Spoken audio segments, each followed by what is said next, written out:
اور واقعی مولا امام حسین اتنے کریم تھے، اتنے واقعات موجود ہیں. مولا علی کے جس طرح سے واقعات سنتے ہیں نا، مولا امام حسین علیہ السلام کی سخاوت کی بھی بے شمار واقعات. تو اس بات کو محسوس کیجئے گا کہ حسین کریم ابن کریم ذات کا نام. کتنے کریم تھے.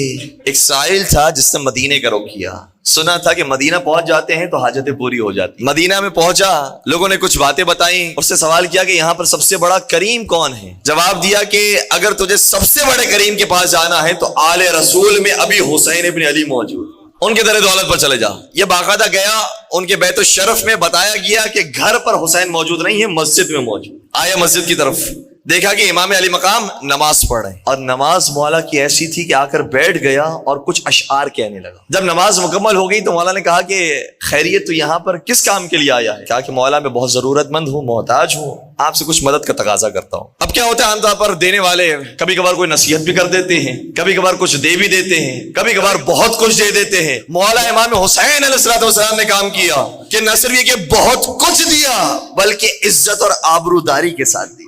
فرمانے لگے کہ آؤ میرے گھر پر آ جاؤ.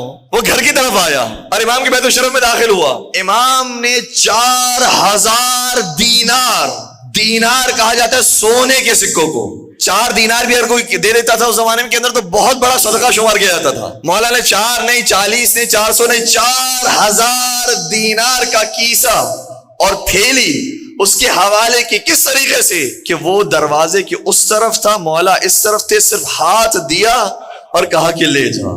کیوں؟ تاکہ وہ مولا کی صورت نہ دیکھے اور دیکھ کر شرمندہ نہ ہو جائے.